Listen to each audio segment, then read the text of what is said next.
การศึกษาพระพุทธศาสนาและวัฒนธรรมระบบ FM 104.5 เมกะเฮิรตซ์ออกอากาศจังหวัดเชียงใหม่โทรศัพท์053-226-058-053-810-406-053-943-691ถูกถ้อยคำเข้าถึงจิตใจฟังรายการวิทยุเสียงใสส่งถึงใจไปสู่ปลายนาสารธรรมน้อมนำมองพระศาสดาบอกผู้คนทั่วลาหันมาเข้าวัดฟังธรรมคลื่นเสียงนี้เป็นคลื่นธรรมะจากใจส่งถึงบ้านไกลบ้านไกลฟังได้สุขใจล้ำยามดึกดื่นค่ำคืนมีงานต้องทำเป็นคลื่นสารธรรมเน้นย้ำธรรมะเพื่อนใจเสียงคลื่นธรรมบอกหลักธรรมให้คลายความเหงาฟังเสียงธรรมะเบาเบาบอกเล่าถึงคนบ้านไกลสื่อธรรมะบอกลดละละวางด้วยใจสื่อไปถึงสวงในเข้าใจหลักธรรมหลักดีพลิ้วเพลงธรรมถูกสัมพันธ์จิตใจร่าเริงฟังสาระธรรมะบันเทิงรื่นเริงในชีวิตยามวันว่างเดินทางไปเยี่ยมสถานีนัดพบกันน้องพี่วันนี้วันดีวันเสาร์เปิดรายการนะเดี๋ยวเรื่องเวลาเปิดรายการพร้อมกันนะปองพร้อมไหมชัวร์นะโอเคเริ่มเลยนะปองเอาเลยนะอย่าเพิ่งพร้อมเมื่อไหร่บอกพร้อมยังพร้อมแล้วนะธรรมะสวัสดีครับค่ะสวัสดีค่ะครับขอต้อนรับเข้าสู่รายการครับ Wednesday ในทุกๆวันพุธในเวลากี่โมงครับในเวลา 7:25 นาทีครับถึง 2 ทุ่มนะครับกับผมดีเจฟามิงโกและดีเจปองค่ะครับสำหรับวันนี้นะครับเรามาพูดในหัวข้อเรื่องอันนี้ครับเรื่องบาปที่ทำให้เจอแต่คนโกหกหลอกลวงไม่มีมิตรแท้นะครับก็เป็นหนังสือเล่มเดิมนะครับในบทที่6นะครับของหนังสือถ้ารู้กูไม่ทำนะครับของแต่งโดยคุณณัฐภพธรรมนะครับวันนี้นะครับพวกเราก็ก่อนที่เราจะเข้าสู่ในเรื่องของบาปที่ทำให้คนโกหกเนาะเมื่อกี้คุณปองพูดว่าอะไรไปนะครับการที่ให้อะไรนะครับให้ความหวังให้คนรอต่อไปอย่างเงี้ยคนรอก็ท้ออย่างเงี้ยเนาะใช่แบบเหมือนเป็นเพลงอะไรใช่ให้มันให้ความหวังแล้วก็บอกว่าจะรักเราจะรอเราแต่ว่าสุดท้ายเป็นยังไงครับแต่ก็ทิ้งเราอยู่ดีครับอันนี้นะครับ มันก็จะเรียกว่ามันก็คือการโกหกหรือเปล่าครับก็คล้ายๆเนาะค่ะก็อาจจะเป็นอีกรูปแบบหนึ่งที่คล้ายกันในเรื่องของการโกหกก็คือการพูดแล้วเราไม่ทำตามในสิ่งที่เราพูดมันก็เหมือนกับการโกหกเหมือนกับเราบอกว่าเราจะให้ตังค์คุณปรอง200,000แต่ปรากฏว่าผ่านไปแล้ว10 ปี15 ปีไม่ได้สักบาทเลยอันนี้ก็คือเป็นการโกหกเหมือนกันนะครับครับก็วันนี้นะครับก่อนที่เราจะเข้ารายการเนี่ยคุณปองว่าวันนี้อากาศเป็นยังไงบ้างครับเห็นเขาบอกมันมีฝนตกบางพื้นที่ใช่มีฝนตกบางพื้นที่แต่ว่าตรงแถวมช.ก็ยังไม่มีแม้แต่หยดเดียวครับแต่ก่อนนั้นพวกเราไม่ค่อยชอบหน้าฝนเนาะแบบหน้าฝนทีไรนะตัวเปียกตลอดเวลาขับรถ ไปเรียนที่มหาลัยนะเราเวลาขากลับปุ๊บโอ้โหฝนตกไหนจะหนังสือไหนจะกระเป๋าสตางค์อะไรต่างๆเราก็กลัวว่าของเราเนี่ยจะเปียกแต่พอตอนนี้นะมันแปลกมากเลยขอให้ฝนตกทีเถอะใช่ค่ะร้อนมากเลยหมอกร้อนไม่ไหวแล้วมีแต่ลมร้อนใช่ไหมครับใช่หมอกควันเยอะมากค่ะใช่ครับแต่ก็ถึงแม้ว่าอากาศเราจะร้อนนะครับแต่เราก็อย่าร้อนใจใช่ไหมครับค่ะใช่ครับก็ไม่ว่าจะเจอปัญหาอะไรนะครับก็ใจเย็นๆก่อนครับทุกอย่างมีวิธีการแก้ไขหมดนะครับไม่ว่าจะเป็นในเรื่องของอากาศร้อนอย่างเช่นเมื่อ 2-3 วันที่แล้วครับผมกำลังขับรถจักรยานยนต์เนี่ยไปแถวสวนดอกนะครับแล้วก็ตรงบริเวณนั้นนะครับก็มีรถคันหนึ่งที่เขาเอาไว้ฉีดน้ำเหมือนกับเขาบอกว่าเป็นฉีดน้ำพ่นเพื่อฆ่าฝุ่นละอองใน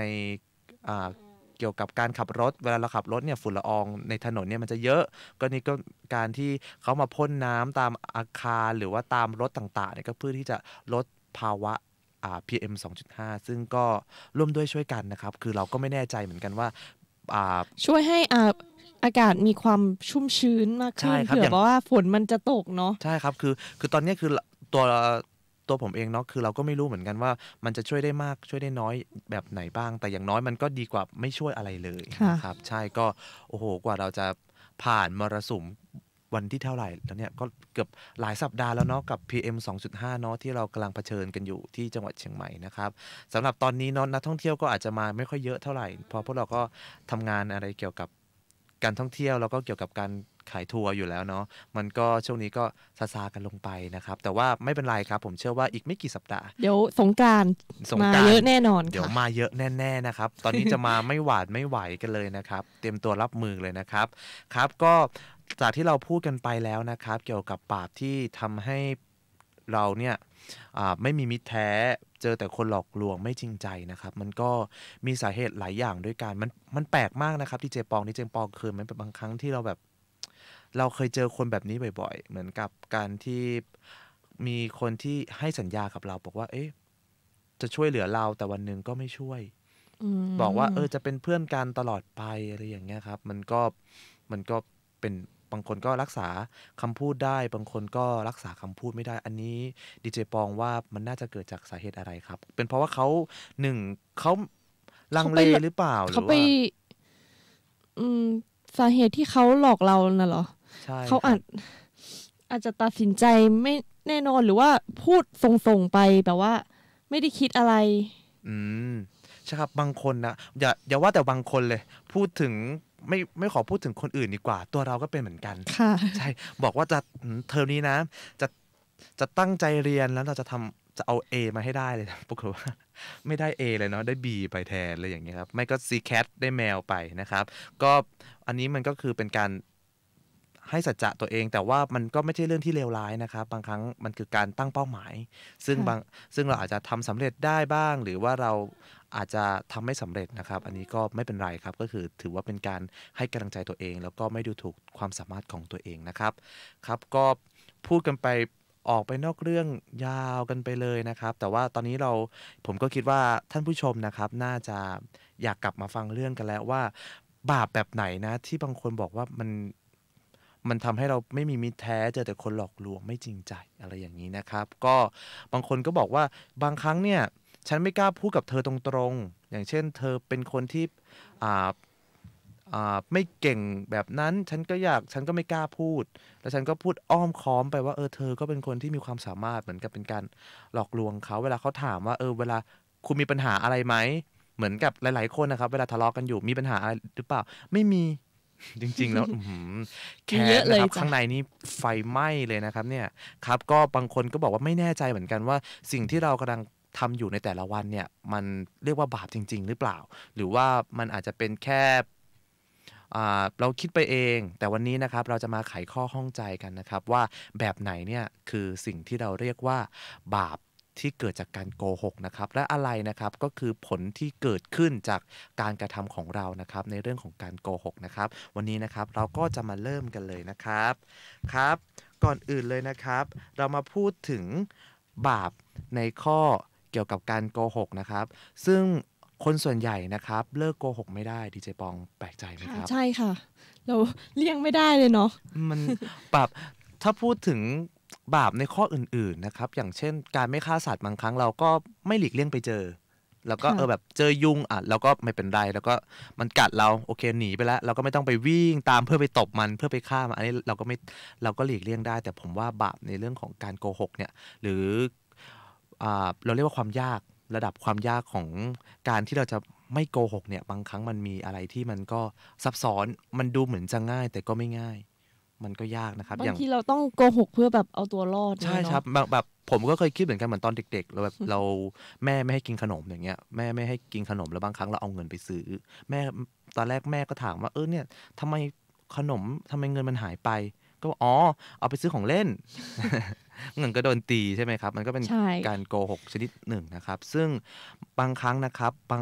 ไม่ว่าจะเป็นตัวผมเองหรือเนี่ยกับใครๆหลายๆคนนะครับผมเชื่อว่าเรื่องนี้นะครับก็เป็นเรื่องธรรมดาของใครหลายๆคนเลยจึงทำตามกันมาเรื่อยๆจนกลายมาเป็นนิสัยที่แก้ไขได้ยากนะครับก็คิดว่าการโกหกเนี่ยไม่ได้ทำให้ใครเดือดร้อนจึงไม่น่าจะบาปมากสักเท่าไหร่แต่ความเป็นจริงนะครับก็ถ้าเราลองมาศึกษากันจริงๆเนี่ยบาปของการโกหกนะครับมันก็มีขอบเขตนะครับในพระไตรปิฎกนะครับได้อธิบายลักษณะของการทำบาปเกี่ยวกับการโกหกเอาไว้ว่าบุคคลบางคนในโลกนี้นะครับเป็นผู้ที่กล่าวเท็จคือไปในที่ประชุมหรือไปในหมู่ชนหรือไปในถ้ำกลางญาติหรือไปในถ้ำกลางขุนนางนะครับก็หรือถูกนำไปเป็นพยานถูกถามว่าแนะบุรุษผู้เจริญเชิญเถิดท่านรู้เรื่องใดก็จงบอกเรื่องนั้นเขาไม่รู้ก็บอกว่ารู้บ้างเมื่อรู้ก็บอกว่าไม่รู้บ้างเมื่อเห็นก็บอกว่าไม่เห็นบ้างนะครับก็เป็นการกล่าวคำเท็จทั้งที่เรารู้อยู่เพราะเหตุตนบ้างเพราะเหตุผู้อื่นบ้างเพราะเหตุเห็นแก่สิ่งเล็กๆน้อยๆบ้างนะครับและเรานะครับก็ได้อธิบายเพิ่มเติมในเกี่ยวกับขอบข่ายของการทำบาปข้อนี้เอาไว้ว่าเรานะครับจะบาปจากการโกหกเมื่อการกระทำของเราครบกี่องค์ประกอบครับดีเจปรองครับ4ข้อด้วยกันนะคะครับค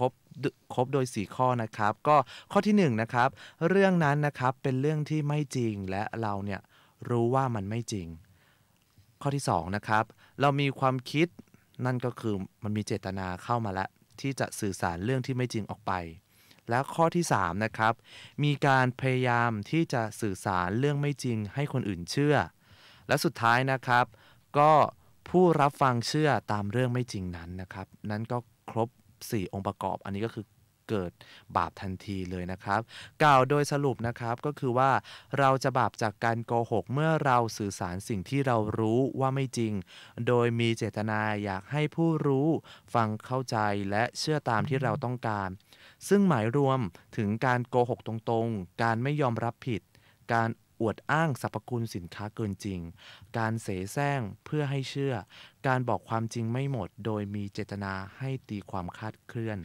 การให้ข้อมูลเกี่ยวกับผลิตภัณฑ์ที่ไม่ครบถ้วนเพื่อให้ได้ลูกค้าการพูดเรื่องที่มีมูลน้อยให้เป็นเรื่องใหญ่การปกปิดเรื่องที่มีมูลมากให้เป็นเรื่องเล็กนะครับบางครั้งนะครับก็น่ากลัวในเรื่องของถ้าจะโกหกเราบางครั้งมันไม่เป็นอะไรแต่ว่าบางครั้งเราไปซื้อผลิตภัณฑ์เป็นอาหารเสริมหรือเป็นอะไรที่เกี่ยวกับสุขภาพแล้วเขาอวดอ้างสรรพคุณว่ากินแล้วหน้าใสลดสิวไม่มีริ้วรอยภายใน3 วันอย่างเงี้ย3 วันถ้าบางคนนะครับเขาไม่มีความรู้หรือว่าไม่มีวิจารณญาณมากเกินนะครับก็จะทำให้เกิด1ซื้อไปเลยอย่างเช่นเราก็เห็นตามข่าวที่ไม่ว่าจะกี่ยุคกี่สมัยนะครับเราก็เจอเกี่ยวกับอาหารเสริมปลอมหรือเป็นอาหารเสริมของแท้นี่แหละแต่ใส่สรรพคุณเกินจริงแล้วก็ไม่ได้ใส่ลงไปทั้งที่ความเป็นจริงก็แค่บำรุงเฉยๆบางครั้งก็แค่เป็นอาหารเฉยๆที่เขาสกัดมาจากธรรมชาติแค่นี้แต่แค่เอาไปโฆษณาทำยังไงก็ได้ให้คนกลุ่มหนึ่งเนี่ยเชื่อและซื้อผลิตภัณฑ์ของฉันให้ได้อันนี้นะครับก็ถือว่าเป็นบาปเหมือนกันนะครับใช่ครับก็เราก็เตือนผู้บริโภคเนาะเพราะว่าเราอาจจะเป็นเหยื่อของการตลาดแล้วก็โฆษณาได้เหมือนกันนะครับมันไม่ใช่แค่การพูดเท่านั้นนะครับโปรดสังเกตว่ามันจะเกี่ยวข้องกับการสื่อสารแทนคำว่าคำพูดเพราะแม้ การที่เราจะพูดนะครับมันก็เป็นการสื่อสารชนิดหนึ่งที่ทำให้ผู้อื่นเข้าใจสิ่งที่เราต้องการสื่อสารออกไปแต่ในขณะเดียวกันนะครับก็ยังมีวิธีการสื่อสารอื่นๆอีกหลายรูปแบบนะครับอย่างเช่นการเขียนจดหมายการโทรศัพท์การส่งข้อความ SMS อีเมลการแสดงความคิดเห็นในเว็บบอร์ดหรือทางสื่ออินเทอร์เน็ตอื่นๆนะครับรวมไปถึงการสื่อสารผ่านสื่อมวลชนต่างๆเช่นโทรทัศน์วิทยุด้วยเหตุนี้นะครับการใช้เครื่องมือต่างๆในการสื่อสารเพื่อการโกหกและทำบาปนะครับดิฉันนึกถึงcall center เลยค่ะคุณเฟยตอนจะมีเบอร์แปลกๆเนาะ โทรเข้ามาถามเลขที่บัญชีอะไรอย่างเงี้ยค่ะใช่เคยเจอคือ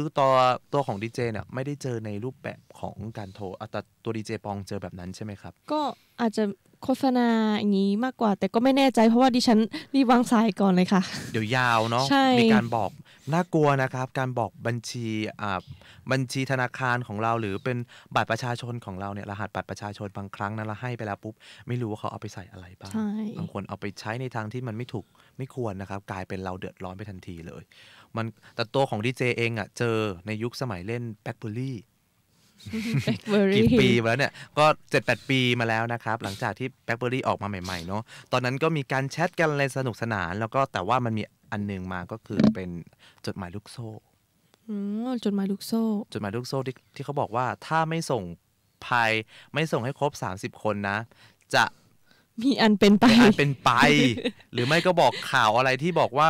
มีอุบัติเหตุเกิดขึ้นตรงแถวนี้แต่ความเป็นจริงไม่มีอะไรเลยเนาะมันเป็นการไม่มีอะไรเลยค่ะดิฉันไม่เคยส่งเลยค่ะดิฉันก็ยังอยู่ค่ะก็ยังอยู่นะครับมันก็จริงๆมันทุกอย่างมันบางคนเนาะบางคนถ้าไม่มีสติบางคนตกใจแบบดูในหนังเรื่อง Death Note หรือไม่แบบดูในหนังเรื่องเกี่ยวกับเป็นหนังเกี่ยวกับจดหมายส่งจดหมายเกี่ยวกับถ้าไม่ส่งก็ต้องเสียชีวิตอะไรแบบนั้นบางครั้งเราไปดูแล้วอินแล้วเราก็กลับมาใช้แล้วก็คิดว่ามันน่าจะเกิดกับฉันนะถ้าฉันไม่ปฏิบัติตามฉันต้องส่งไปอันนี้ก็เป็นความเชื่อแต่ผมก็บอกเลยว่ามันเป็นไปไม่ได้ใช่เรามีพุทธคุณอยู่นะครับถ้าเรายึดหลักตามพระพุทธศาสนาแล้วเนี่ยเราใช้หลักการของพระพุทธเจ้าโดยตรงนะครับมันไม่มีทางเกิดปัญหาแบบนั้นแน่นอนถ้าเรามีสตินะครับเราใช้หลักการามสูตรนะครับแยกแยะว่าอะไรเนี่ยเป็นสิ่งที่น่าเชื่อถือและอะไรเนี่ยเป็นสิ่งที่มันไม่จริงนะครับใช้หลักการในการวิเคราะห์ว่าเรื่องที่เราเจอในแต่ละเรื่องเนี่ยมันน่าเชื่อถือหรือเปล่านะครับก็ขอมากันต่อนิดนึงนะครับคือพูดง่ายๆนะครับการโกหกเนี่ยมันก็ถือว่าเป็นการบาปด้วยเช่นกันนะครับทางวาจานะครับก็ถือว่าเป็นการทำบาปด้วยเช่นกันการทำบาปข้อการโกหกนะครับนั่นหมายรวมไปถึงการสื่อสารที่ไม่เป็นความจริงทุกประเภทเลยทั้งการตั้งกระทู้ในเว็บไซต์ว่าด้วยเรื่องที่เป็นเรื่องที่มันไม่จริงเกี่ยวกับตนเองหรือผู้อื่นการเสนอข่าวสารที่ไม่มีมูลความจริงหรือแม้แต่การไปพรีเซนต์สินค้าที่ออกมาสื่อว่าใช้ผลิตภัณฑ์นี้แล้วนะครับจะขาวสวยรูปร่างดีแบบตนหรือออกมาอ้างว่าตนใช้ผลิตภัณฑ์นี้เป็นประจำนะครับทั้งที่ความเป็นจริงเนี่ยไม่ได้ใช้เลยดิฉันนึกถึงว่าเน็ตไอดอลไม่ก็ดาราที่รีวิวสินค้านะคะก็คือเราก็ไม่ได้ว่าเขานะครับคืออันนี้เราต้องบอกก่อนเพราะแบบผมก็เข้าใจในมุมมองของดาราบางครั้งก็พอกินมา 2-3 ครั้งมันดีบางครั้งเป็นความรู้สึกเราเองมากกว่าที่เราบอกว่ากินแล้วมันดูดีเนาะดูดีขึ้นเนี่ยเป็นความมั่นใจแต่ความจริงแล้วก็เขาอาจจะไม่ได้มีเจตนาแบบนั้นแต่ถามว่าพอเขาออกมาพูดแล้วเฮ้ยมันดีแล้วพอคนซื้อเมื่อไหร่แล้วคนเชื่อเขาเมื่อไหร่นะครับแล้วกินแล้วมันเกิดเอฟเฟกต์ที่มันไม่ดีอันนั้นก็คือตัวเขาก็จะบาปไปเลยนะครับแต่ว่ามันก็ถือว่าถ้าสำหรับเรื่องนี้นะครับก็เป็นบทเรียนให้กับใครหลายๆคนเลยว่าบางครั้งต้องดูเช็คจริงๆเราต้องเช็คอย.ด้วยนะคะถ้าเราจะต้องมารีวิวสินค้าอย่างเงี้ยค่ะใช่ครับก็ต้องแบบมานั่งดูก่อนเนี่ยจะกินแล้วอะไรเข้าไปแล้วบางครั้งมันก็ต้องดูดีๆนะครับอย่างเช่นต่อให้เป็นแบรนด์อะไรต่างๆที่ดังๆบางครั้งก็อาจจะมีการปลอมแปลงอะไรก็ได้นะครับก็ระมัดระวังกันนะครับนอกจากนี้นะครับการโฆษณาเกินจริงบิดเบือนความจริงเนี่ยหรือโฆษณาที่มันไม่เป็นจริงอย่างเช่นกินรังนกแล้วจะสุขภาพดีคุณปองเคยได้ยิน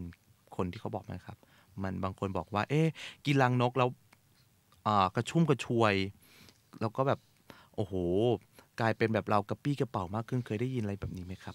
ก็ ไม่เคยนะคะแต่ว่าเห็นโฆษณาก็กินแล้วดูมันจะโฆษณาเหมือนทำให้อายุยืนนี้หรือเปล่าใช่ครับแต่ว่าจริงๆต้องบอกก่อนนะครับว่าอันนี้ตัวดีเจไม่ได้ไปศึกษาเรื่องนี้โดยตรงแต่ว่าถ้าจากในเรื่องเกี่ยวกับเป็นเรื่องความเชื่อในมันมาจากจีนครับรังนกเนี่ยเพราะว่าตอนนั้นมันเป็นในยุคของที่รังนกก็คือน้ำลายนกดีเจปองน้ำลายนกอะไรนะคะนกนางแอ่นใช่ไหมคะใช่แบบเป็นรังนกอะไรอย่างเงี้ยครับก็แบบนกเวลามันคายน้ำลายเนี่ยมันจะสร้างเป็นรังใช่มันคายแล้วมันต้องคายเยอะขนาดไหนถึงกว่าจะเป็นรังนกมาได้เนี่ยใช่มันก็น้ำลายเป็นไปกี่ลิตรละคะเนี่ยใช่มันครับนกบางตัวเนี่ยคายแบบพยายามแบบใช้น้ำลายตัวเองจนแบบเลือดออกเลยนะครับอันนี้ก็เป็นธรรมชาติของนกนะครับก็คือมันมีคนกลุ่มหนึ่งที่ตอนนั้นเหมือนกับโดนซ้อมหรืออันนี้ผมไม่แน่ใจนะครับเคยดูจากในหนังก็คือว่าเห็นคนหนึ่งเขาโดนซ้อมโดนแบบเหมือนกับโดนซ้อมโดนกระทืบอะไรอย่างเงี้ยครับแล้วก็สลบไปแต่ปรากฏว่าตัวเองรู้สึกว่าไม่ไหวแล้วก็เป็นคนยากจนก็มีคนนึงเนี่ยอยู่ดีเอารังนกมาให้คือเอาที่มันตกมาจากเพดานเนี่ยเอามาใส่กับไปอุ่นกับน้ำร้อนแล้วก็ใส่น้ำตาลทรายลงไปแล้วพอกินปุ๊บมันก็สดชื่นเพราะว่าหนึ่งนะครับสดชื่นได้เพราะอะไรเราเหมือนกับถ้าเราไม่ได้กินอาหารมาทั้งวันเรากินอะไรสักอย่างหนึ่งมันจะสดชื่นนะครับเหมือนเราหิวมาโดนไม่ไหวโดนซ้อมป่วยมีอาหารมากินอีกนิดนึงมันก็สดชื่นใช่ไหมครับแต่ว่านี่ตัวดีเจไม่แน่ใจว่ามันแบบวิจัยไปถึงไหนแล้วก็ขอไม่ตอบก็แล้วกันว่าตกลงรังนกเนี่ยมันมีประโยชน์ดีจริงแต่เท่าที่ดิฉันดูในอินเทอร์เน็ตนะคะก็ว่ากินไข่1 ฟองยังมีคุณค่าทางอาหารมากกว่ารังนก1กับปุกเลยนะคะใช่ครับอันนี้เราเดี๋ยวก็แล้วแต่ก็ต้องหาข้อมูลกันอีกทีเนาะใช่ครับบางครั้งโฆษณาเนี่ยทำให้เราแบบเอาดาราดังๆมาแสดงอย่างเงี้ยครับคือไม่ได้บอกว่ามันไม่ดีทุกอย่างมันก็เป็นในเรื่องของความเชื่อนะครับกินแล้วบางคนบอกว่ากินแล้วอายุยืนอย่างเงี้ยครับกินเห็ดสกัดอย่างกินโสมแต่ว่ากินโสมนี่อันนี้ผมเชื่อว่ามันน่าจะจริงเพราะว่าจากประวัติศาสตร์ของเกาหลีแล้วบางครั้งเขาใช้ยาเป็นยาจากโสมเนี่ยเอามาตำแล้วเอามาใช้รักษาอาการคลายร้อนอะไรอย่างนี้ได้นะครับอย่างเช่นอาหารเกาหลีแท้ๆก็จะมีโสมมาผสมซึ่งเป็นอาหารเมนูที่แพงมากเลยนะครับใช่ครับอันนี้เราก็เริ่มหิวกันแล้วนะครับเนี่ยพูดกันไปในเรื่องของอาหารกันบ่อยๆนะครับครับเรามาดูกันก่อนเลยนะครับว่าปัจจัยที่ทำให้คนเราเนี่ยโกหกมันมีอะไรบ้างนะครับบางครั้งนะครับการโกหกเพื่อวัตถุประสงค์บางอย่างนะครับอย่างเช่นโกหกว่าเป็นคนขยันขันแข็งสู้งานมีความรับผิดชอบเพื่อให้ได้งานทั้งที่ความเป็นจริงแล้วเนี่ยก็รู้ตัวว่าตัวเองเนี่ยชอบโดดงานอู้งานเลี่ยงงานโกหกเพื่อให้ได้ตำแหน่งที่ต้องการโกหกว่าสินค้าของตนเองเนี่ยเป็นสินค้าที่มีคุณภาพเพื่อให้ได้เงินทั้งที่สินค้าไม่ได้ดีจริงเลยนะครับก็ตัวเองเนี่ยหวังเพื่อที่จะได้ครอบครองทรัพย์สินของผู้อื่นนะครับโกหกว่ารักเดียวใจเดียวและจะไม่มีวันเปลี่ยนแปลงเพื่อเอาชนะใจคนที่เรารักนะครับแต่สุดท้ายก็เปลี่ยนไปรักคนอื่นโกหกเพื่อให้ตัวเองดูดีอย่างเช่นนักแสดงที่โกหกเพื่อรักษาเรตติ้งว่าตนเป็นชายจริงหญิงแท้โกหกว่ายังโสดโกหกว่าดูดีตามธรรมชาติไม่ได้ทำเลยนะครับไม่ใช่ทำสัญญกรรมนะครับก็โกหกเพื่อช่อฉนโกหกว่าทำแบบนี้แล้วจะไม่ท้องเพื่อให้ได้มีเพศสัมพันธ์กับคนที่ต้องการนะครับแต่สุดท้ายก็ท้องแล้วก็ต้องไปทำแท้งนะครับโกหกเพื่อช่วยปิดบังให้เพื่อนที่เจ้าชู้อะไรอย่างนี้นะครับบางครั้งเนี่ยมันหนักใจนะครับบางครั้งเราเห็นกันเลยนะครับว่าการโกหกเนี่ยมักจะเป็นการกระทำบาปขั้นต้นเพื่อที่จะได้บาปอย่างอื่นต่อไปได้อย่างสะดวกนะครับการโกหกนะครับจึงไม่ได้เป็นเพียงแค่การสื่อสารเรื่องที่ไม่จริงเท่านั้นแต่ยังเป็นการเบียดเบียนผู้อื่นนะครับดีเจปองครับค่ะครับก็คือการโกหกเนี่ยมักจะเป็นบาปทั้งสองทางคือทั้งจากการโกหกและจากการทำบาปอื่นๆอย่างเช่นการโกหกมักจะบาปมากกว่าที่คนส่วนใหญ่เข้าใจนะครับบางคนบอกอุ๊ยแค่โกหกเองไม่เป็นไรฉันไม่ได้ฆ่าใครเหมือนเราต้องโกหกอย่างเรื่องหนึ่งเราก็ต้องโกหกตลอดไปใช่ครับบางครั้งโกหกจนลืมอย่างเงี้ยก็เคยเป็นตอนเด็กๆก็เป็นปัจจุบันบางครั้งก็มีบ้างแต่น้อยนะครับเท่าที่จะพยายามควบคุมตัวเองให้ได้ก็คือพยายามอย่าง เรื่องบางเรื่องผมประทับใจตัวดีเจปรองมากมีครั้งหนึ่งดีเจปรองมาสายตอนที่เราทำงานกันอยู่ดีเจปรองมาสายปุ๊บไม่ใช้เหตุผลอะไรเลยบอกว่าอ๋อโทษทีค่ะพี่ยางรถรั่วค่ะยางรถรั่วไปแบบเพิ่งแบบไม่สบายแบบปวดหัวมาไม่ไหววันนี้มาแบบนู่นนี่นั่นไม่ได้หาเหตุผลอ้างเลยพอพี่ที่เป็นพี่ที่ฝึกงานเนาะเขาถามว่าดีเจปองปรองตกลงแล้วทำไมวันนี้มาสายหนูตอนตื่นสายค่ะหลับเพลินไปหน่อยโดนคอมเพลนหนักมากค่ะ แต่ว่าเราพูดตรงๆแล้วสิ่งหนึ่งที่เราได้ยินจากพี่ที่ฝึกงานก็พูดตรงดีแฮะอะไรอย่างเงี้ยแบบบางครั้งนะครับเขารู้แหละว่าเราผิดแต่ถ้าเราปิดบังหรือเราใช้เหตุผลอะไรสวยๆมาต่อให้เรามาเอามากรบบอกว่าวันนี้เพิ่งไปส่งแม่กลับต่างจังหวัดเพิ่งไปนั่นไปนี่คือถามว่าสุดท้ายแล้วคุณมาสายไหมมันก็คือเราก็มาสายถ้าเราตอบตรงๆเลยว่าเป็นเพราะฉันนอนตื่นสายจบนะครับจบเลยคือไม่โกหกด้วยไม่บาปด้วยที่สำคัญคือได้ใจด้วยคือเราจริงใจกับเขาก็ใช่แต่ว่าเราก็จะโดนเขาตำหนิมาหน่อยเนาะเขาตำหนินิดนึงนะครับแต่ว่าในความรู้สึกเขาผมเชื่อขนาดผมฟังเนี่ยผมบอกบางครั้งการพูดตรงๆมันก็ดีนะเพราะว่าไม่รู้จะโกหกทำไมสุดท้ายมันก็มาสายอยู่ดีครับแต่ว่าถามว่าปัจจุบันนี้ผมดีเจปองก็ไม่ได้มาสายแล้วก็แบบว่าพยายามทุกเราทั้งคู่เนาะพอมาสายก็บอกเลยว่าตื่นสายใช่เราเพลินอากาศร้อนๆยิ่งช่วงร้อนๆเนี่ยเราก็เผลอหลับไปใช่ครับอันนี้ก็ขอนอกเรื่องอีกทีหนึ่งนะครับก็เดี๋ยวเราจะมาพูดกันในเกี่ยวกับการแสดงผลของกรรมนะครับเกี่ยวกับการโกหกครับเดี๋ยวยกหน้าที่นี้ให้กับดีเจปองเลยครับ sorry ค่ะ sorry นะครับช่วงนี้ไอบ่อยใช่ครับค่ะส่วนการแสดงผลของกรรมนะคะผู้ที่โกหกเพื่อความสบายใจของผู้อื่นหรือว่าโกหกเรื่องเล็กๆน้อยๆนะคะบาปก็จะแสดงผลขณะเวลาที่เรากำลังสื่อสารด้วยการดลใจให้ผู้รับฟังไม่เชื่อเราค่ะไม่ว่าเราจะพูดมีเหตุผลแค่ไหนก็ตามนะคะส่วนผู้ที่โกหกเป็นประจำนอกจากจะทำให้มีโอกาสตกนรกเป็นเปรตหรือว่าเป็นสัตว์เดรัจฉานนะคะหลังจากการตายแล้วนะคะบาปนั้นนะคะก็จะไปดลใจให้ผู้อื่นมาโกหกเราในแบบเดียวกันเช่นหากเราโกหกเพื่อขายสินค้าไม่ดีบาปก็จะดลใจให้ผู้อื่นนะคะมาทำกับเราแบบนี้นะคะแล้วก็ดลใจให้เราซื้อหากเราโกหกเพื่อให้ผู้อื่นเสียทรัพย์นะคะบาปก็จะดลใจให้ผู้อื่นมาทำแบบนั้นกับเราแล้วก็หากเราโกหกเพื่อให้มีเพศสัมพันธ์แล้วทิ้งเขาไปเราก็จะโดนแบบเดียวกันค่ะหรือบาปอาจจะดึงดูดให้เราไปเกิดในครอบครัวที่มีแต่คนโกหกหลอกลวงหรือคนในครอบครัวเนี่ยถูกหลอกลวงหรือดึงดูดให้มีเพื่อนฝูงญาติพี่น้องนะคะหรือเพื่อนบ้านที่โกหกหลอกลวงหรือดลใจให้มีคนมาชวนเราไปถูกหลอกให้เสียเงินเสียตัวหรือว่าเสียชีวิตนะคะคือสรุปง่ายๆว่าบาปข้อนี้นะคะทำให้เราต้องเจอแต่คนที่หลอกลวงสภาพแวดล้อมที่เต็มไปด้วยคนที่จะมาหลอกลวงเราเพื่อผลประโยชน์แล้วก็ทำให้ไม่มีมิตรแท้ไม่มีคนที่ไว้วางใจได้นะคะโดยผู้ที่ทำบาปไม่มากหรือบาปก็อาจจะแสดงตามผลเพียงไม่กี่ชาตินะคะส่วนผู้ที่ทำบาปมามากนะคะบาปนั้นก็อาจจะตามแสดงผลนานนับร้อยนับพันชาติเลยค่ะครับค่ะนอกจากนั้นนะคะบาปส่วนหนึ่งเนี่ยก็จะผลักดันให้เราเกิดมาพร้อมพันธุกรรมที่มีปัญหาเรื่องฟันและปากค่ะจริงเหรอครับคุณเคยได้ยินไหมคะเป็นเคยแบบว่าพูดเสียงไม่เพราะหรือเป็นอะไรครับเป็นยังไงครับอย่างเช่นก็บาปเนี่ยก็จะโดนใจให้เรามีพฤติกรรมที่มีปัญหาเกี่ยวกับฟันและปากเช่นทำให้ฟันผุฟันห่างฟันเกยฟันไม่สวยปากเป็นแผลปากเหม็นเสียงแหบเสียงไม่น่าฟังครับส่วนผู้ที่ใช้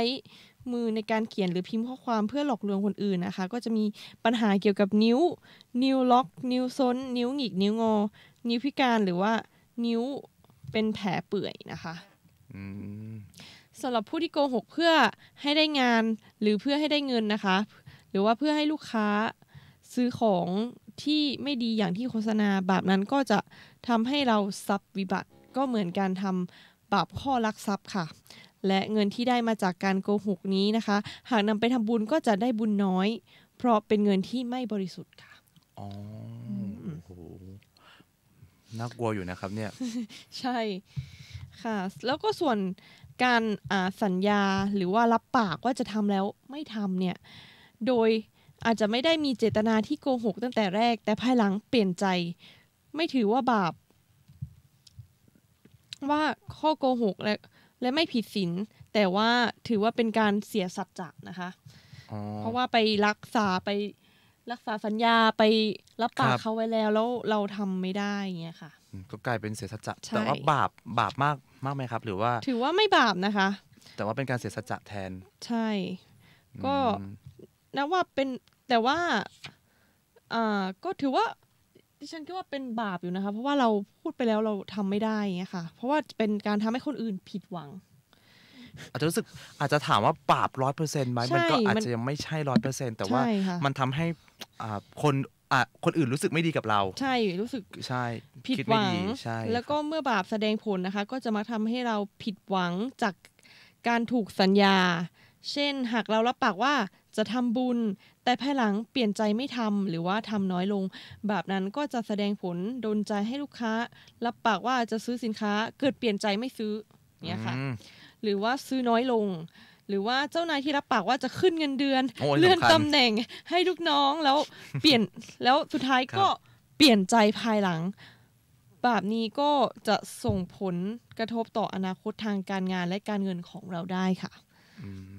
หรือหากว่าเป็นเจ้าของธุรกิจก็จะมีโอกาสเสียผลประโยชน์เช่น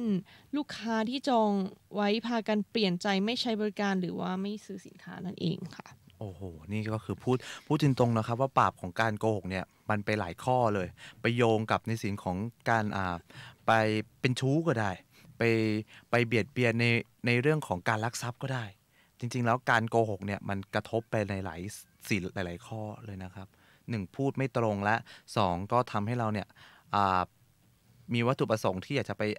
ชิงทรัพย์ของเขาโดยที่เราไม่ได้แบบไปหยิบนะฉันหยิบของเธอฉันขโมยแล้วไม่ใช่แต่เราใช้วิธีการพูดหลอกลวงอันนี้ก็คือเป็นการลักทรัพย์เหมือนกันนี่ก็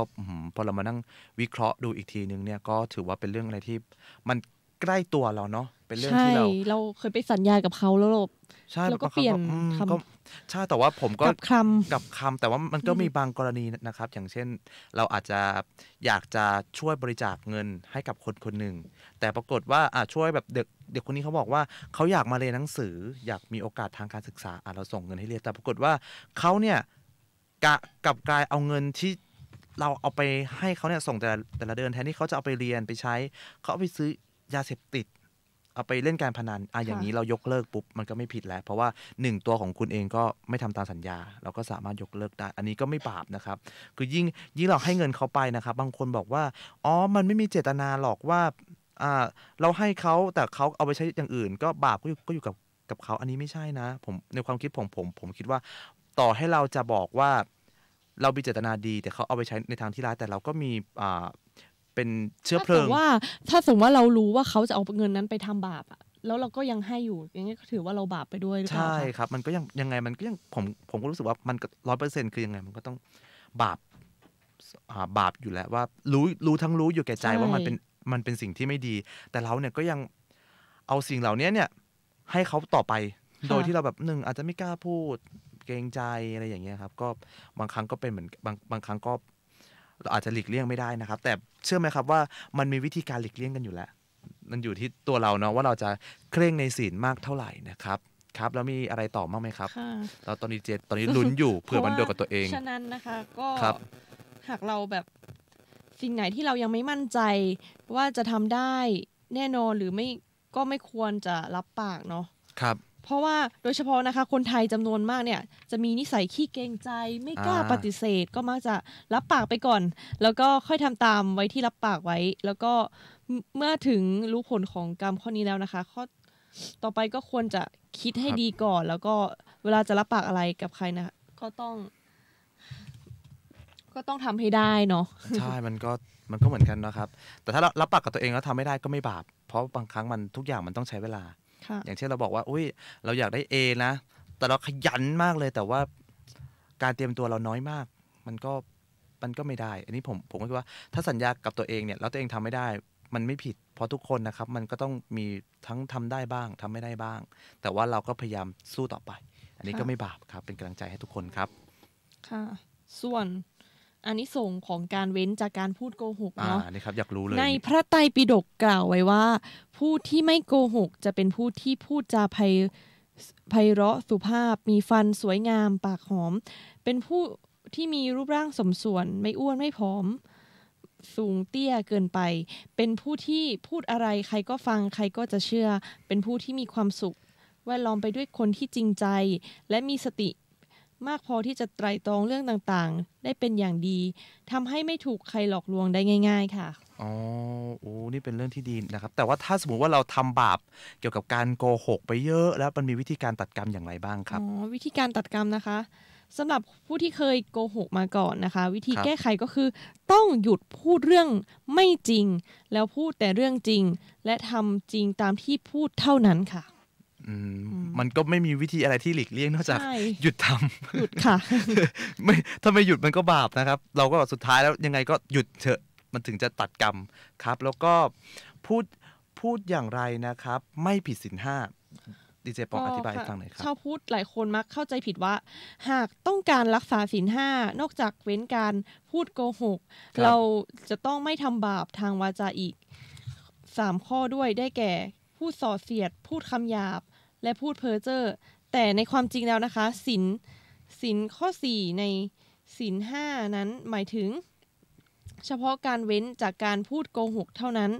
การพูดส่อเสียดพูดคำหยาบพูดเพ้อเจ้อแม้จะเป็นบาปแต่ก็ไม่ถือว่าทำให้ศีลขาดค่ะค่ะอย่างไรก็ตามนะคะหากใครสามารถเว้นจากการพูดส่อเสียดพูดคำหยาบพูดเพ้อเจ้อได้ด้วยนะคะก็นับว่าเป็นสิ่งที่ดีนะคะที่จะทำให้เราได้บุญมากขึ้นด้วยค่ะอนุโมทนานะครับก็ถ้าใครยังไม่ได้ก็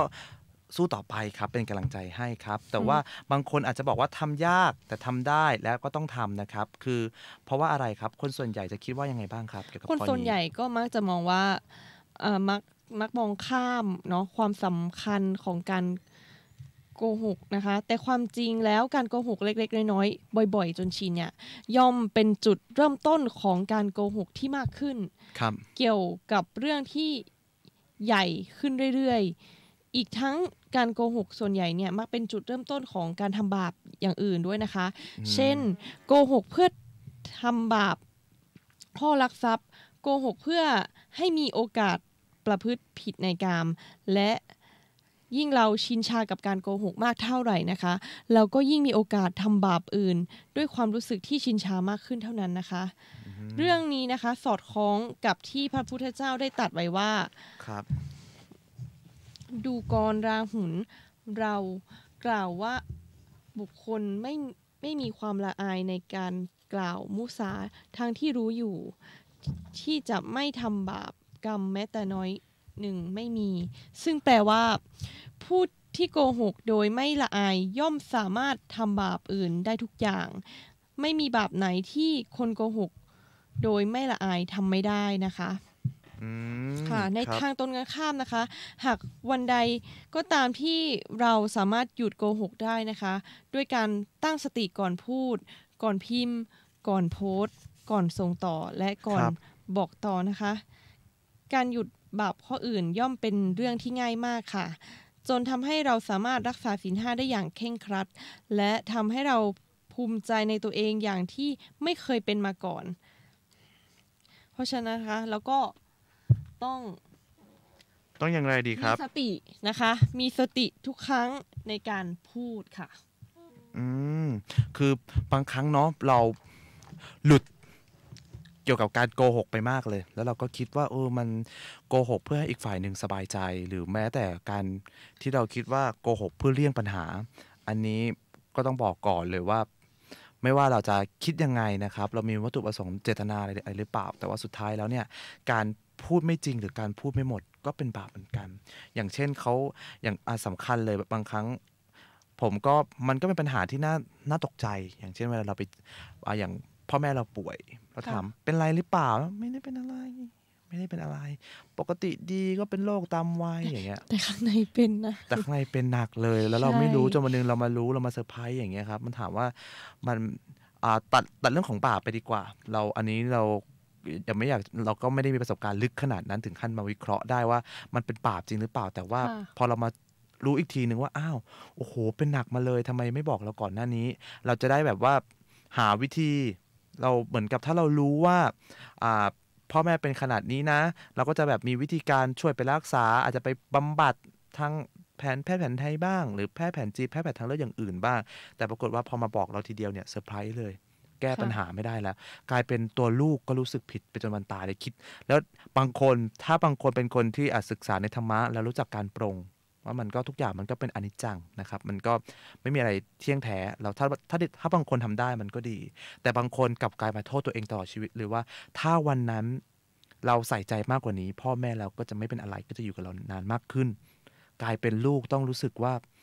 ลูกต้องเสียใจไปตลอดชีวิตเลยว่าดูแลพ่อแม่ไม่ดีทั้งที่ความเป็นจริงแล้วเนี่ยพ่อแม่เนี่ยก็ไม่ได้บอกตรงๆแล้วก็บอกไม่หมดจนทำให้ปัญหามันคาราคาซังมานะครับเหมือนกับการแก้ไขปัญหาหลายๆอย่างที่เจ๊ปลองเคยเป็นไหมครับว่าเราแก้ไขปัญหานั้นไม่ได้เลยแต่พอเมื่อไหร่ที่เราพูดตรงๆแล้วเรามานั่งเคลียร์กันมันดีกันมากเพราะว่าบางคนอาจจะบอกว่าเกลียดการพูดตรงมันดูเป็นคนแบบว่าหุนหันพลันแล่นดูไม่ดีเลยดูแบบว่าทำยังไงก็ดูแรงร้ายไม่เป็นคนน่าเชื่อถือแต่ในความเป็นจริงแล้วอะครับคือมันมีวิธีการพูดอยู่คือคุณไม่จำเป็นจะต้องไปพูดโดยตรงเลยว่าเธอเป็นอย่างนั้นอย่างนี้อย่างนี้อย่างนั้นไม่ต้องพูดอย่างนั้นก็ได้แต่เราถึงเวลาที่เราแบบอาจจะบอกไปทางอ้อมๆบอกอ้อมๆก็ได้หรือเราไม่ต้องไปนั่งพูดเป็นนั่งเชิญเข้ามานั่งคุยอะไรอย่างเงี้ยบางครั้งเราไม่จำเป็นต้องขนาดนั้นแต่เราจะพูดระหว่างที่เขากำลังทำอะไรที่มันไม่ดีเราเตือนเขาอ้อมๆเตือนไปเรื่อยๆเดี๋ยวเขาก็จะฟังบ่อยๆแล้วเขาจะฉันทำผิดอยู่เว้ยฉันทำผิดอยู่นะก็เดี๋ยวฉันต้องปรงแล้วห้ามทำแบบนั้นอีกนะครับก็สำหรับใครที่กำลังเจอปัญหาแบบนี้นะครับก็อย่าเพิ่งท้อแท้วิธีการตัดกรรมง่ายๆก็คืออะไรครับดีเจปองครับก็ต้องหยุดพูดเรื่องที่ไม่จริงนะคะพูดแต่เรื่องจริงแล้วก็ทำจริงตามที่พูดนะคะแล้วก็อย่าลืมนะคะตั้งสติก่อนพูดด้วยค่ะใช่ครับต้องพูดก่อนคิดนะครับใช่ครับไม่ใช่ว่าพอคิดก่อนพูดหรือเปล่าคะใช่ครับขอโทษครับสับสนเนี่ยดีเจก็พูดผิดนะครับต้องขอโทษด้วยอันนี้มันเป็นการผิดพลาดถ้าสมมุติว่าตัวดีเจปอไม่เตือนกลายเป็นวันนี้ผมทำบาปไปแล้วใช่ครับบางครั้งเราก็ต้องคิดก่อนพูดใช่ไหมครับใช่คิดก่อนพูดทุกครั้งค่ะใช่ไม่ใช่ว่าเราพูดเสร็จแล้วปุ๊บกลับมาคิดไม่น่าเลยไม่น่าพูดแบบนั้นเลยอะไรอย่างนั้นก็ถ้าใครกำลังเป็นแบบนี้กันอยู่นะครับก็วิธีการไม่ทำบาปในข้อนี้ก็คือไม่ต้องพูดโกหกพูดแต่ความจริงนะครับเพราะว่าเราก็มีสำนวนสุภาษิตไทยมาบอกเลยว่าความจริงเป็นสิ่งอะไรครับไม่ตายค่ะใช่ครับฉะนั้นก็วันนี้ก็ฝากเอาไว้นะครับว่าอย่าโกหกกันอีกเลยนะครับเพราะว่าเราอาจจะได้รับผลบาปของการโกหกได้ไม่จบไม่สิ้นนะครับเราอาจจะคิดว่ามันเป็นปัญหาเล็กๆแต่ว่ามันก็สามารถทำให้เราบาปไปเรื่อยๆและบาปหนักมากที่สุดเลยนะครับถ้าเทียบกับศีลข้ออื่นแล้วครับสำหรับวันนี้นะครับขับ Wednesday ก็ถึงเวลากี่โมงแล้วครับเนี่ย 20:01 นาทีแล้วนะครับใช่ครับก็พวกเรานะครับก็ต้องขอลากันไปก่อนนะครับก็พบกันใหม่อีกทีนึงวันไหนนะครับวันพุธค่ะเวลา1:20 ถึงกี่โมงครับถึง 20:00 ค่ะครับก็มาพบกันใหม่นะครับกับรายการขับ Wednesday วันพุธหน้านะครับสำหรับวันนี้นะครับตัวผมดีเจฟามิงโกและดีเจปลองค่ะก็ขอลากันไปก่อนนะครับธรรมะสวัสดีครับสวัสดีครับทำเข้าถึงจิตใจฟังรายการวิทยุเสียงใสส่งถึงใจไปสู่ปลายนา